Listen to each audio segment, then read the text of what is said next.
KaraokeBooks. The Enchanted April. Elizabeth von Arnim. Audiobook. Chapter 4. It had been arranged that Mrs. Arbuthnot and Mrs. Wilkins, traveling together, should arrive at San Salvatore on the evening of March 31st. The owner, who told them how to get there, appreciated their disinclination to begin their time in it on April 1st, and Lady Caroline and Mrs. Fisher, as yet unacquainted and therefore under no obligations to bore each other on the journey, for only towards the end would they find out by a process of sifting who they were to arrive on the morning of April 2nd. In this way everything would be got nicely ready for the two who seemed, in spite of the equality of the sharing, yet to have something about them of guests.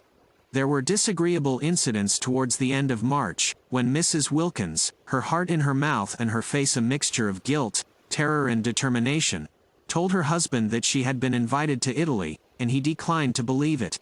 Of course he declined to believe it. Nobody had ever invited his wife to Italy before. There was no precedent. He required proofs. The only proof was Mrs. Arbuthnot, and Mrs. Wilkins had produced her. But after what entreaties, what passionate persuading. Mrs. Arbuthnot had not imagined she would have to face Mr. Wilkins and say things to him that were short of the truth, and it brought home to her what she had for some time suspected, that she was slipping more and more away from God. Indeed, the whole of March was filled with unpleasant, anxious moments. It was an uneasy month. Mrs. Arbuthnot's conscience, made supersensitive by years of pampering, could not reconcile what she was doing with its own high standard of what was right. It gave her little peace. It nudged her at her prayers.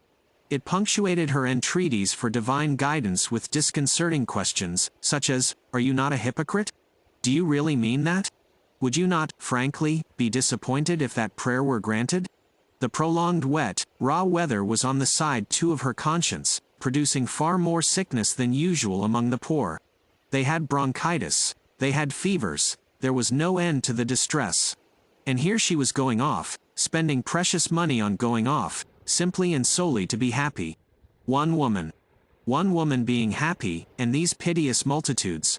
She was unable to look the vicar in the face. He did not know, nobody knew, what she was going to do, and from the very beginning she was unable to look anybody in the face. She excused herself from making speeches appealing for money. How could she stand up and ask people for money when she herself was spending so much on her own selfish pleasure? Nor did it help her or quiet her that, having actually told Frederick, in her desire to make up for what she was squandering, that she would be grateful if he would let her have some money, he instantly gave her a check for £100. He asked no questions. She was scarlet. He looked at her a moment and then looked away. It was a relief to Frederick that she should take some money. She gave it all immediately to the organization she worked with, and found herself more tangled in doubts than ever. Mrs. Wilkins, on the contrary, had no doubts. She was quite certain that it was a most proper thing to have a holiday, and altogether right and beautiful to spend one's own hard-collected savings on being happy. "Think how much nicer we shall be when we come back," she said to Mrs. Arbuthnot, encouraging that pale lady. No, Mrs. Wilkins had no doubts, but she had fears, and March was for her too an anxious month, with the unconscious Mr. Wilkins coming back daily to his dinner and eating his fish in the silence of imagined security. Also things happened so awkwardly. It really is astonishing how awkwardly they happen.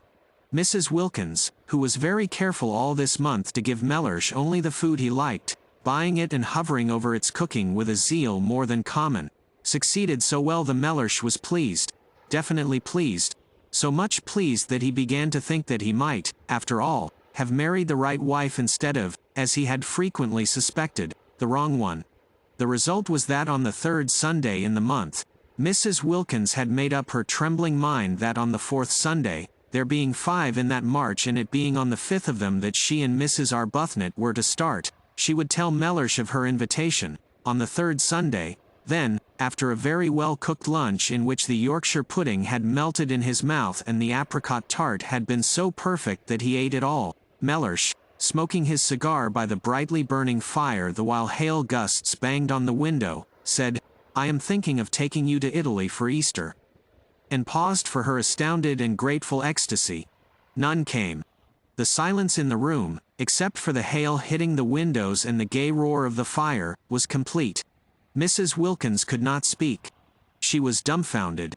The next Sunday was the day she had meant to break her news to him, and she had not yet even prepared the form of words in which she would break it.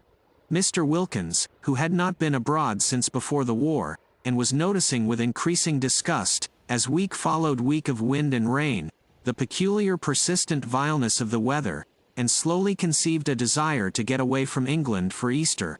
He was doing very well in his business. He could afford a trip. Switzerland was useless in April.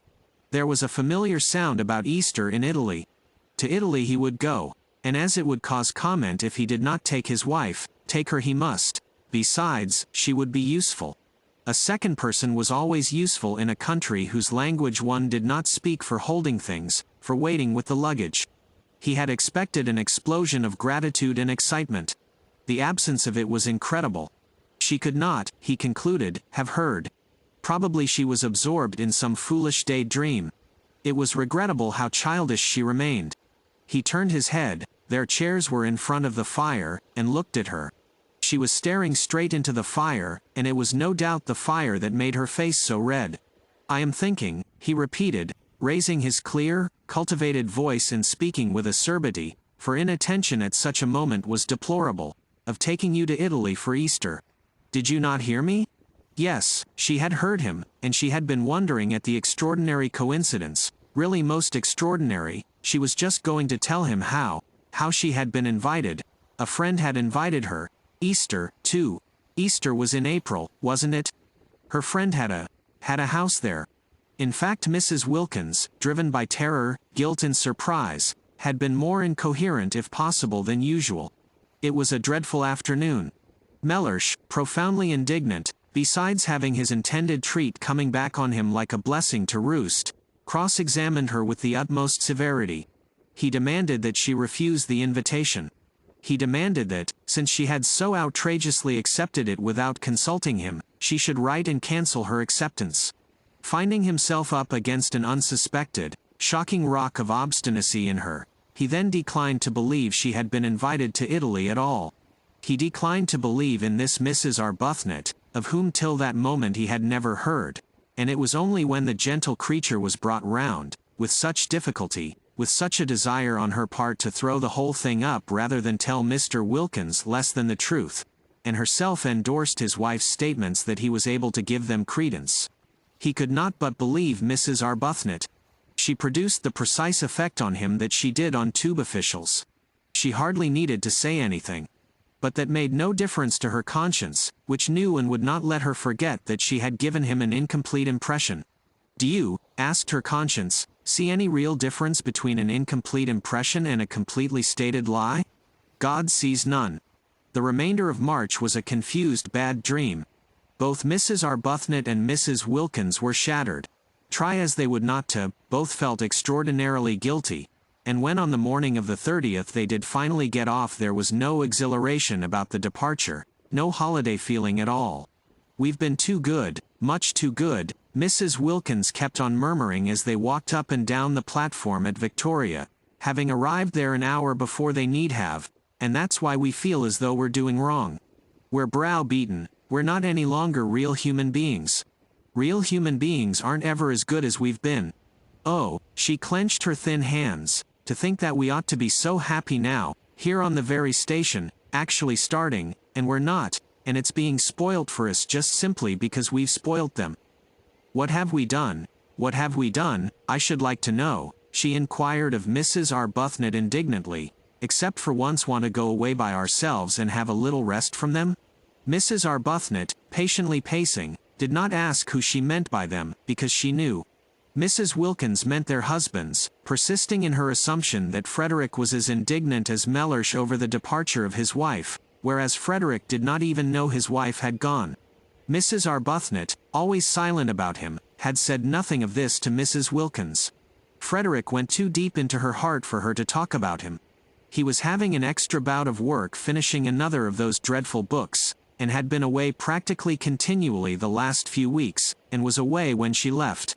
Why should she tell him beforehand? sure as she so miserably was that he would have no objection to anything she did, she merely wrote him a note and put it on the hall table ready for him if and when he should come home. She said she was going for a month's holiday as she needed a rest and she had not had one for so long, and that Gladys, the efficient parlour-maid, had orders to see to his comforts. She did not say where she was going. There was no reason why she should. He would not be interested, he would not care. The day was wretched, blustering and wet. The crossing was atrocious, and they were very sick. But after having been very sick, just to arrive at Calais and not be sick was happiness, and it was there that the real splendor of what they were doing first began to warm their benumbed spirits. It got hold of Mrs. Wilkins first, and spread from her like a rose-colored flame over her pale companion. Mellersh at Calais, where they restored themselves with soles because of Mrs. Wilkins's desire to eat a sole Mellersh wasn't having. Mellersh at Calais had already begun to dwindle and seem less important. None of the French porters knew him. Not a single official at Calais cared a fig for Mellersh. In Paris there was no time to think of him because their train was late and they only just caught the Turin train at the Gare de Lyons, and by the afternoon of the next day when they got into Italy, England, Frederick, Mellersh, the vicar, the poor, Hampstead, the club, Shoolbred, everybody and everything, the whole inflamed sore dreariness, had faded to the dimness of a dream. If you liked what you heard, please subscribe to the channel.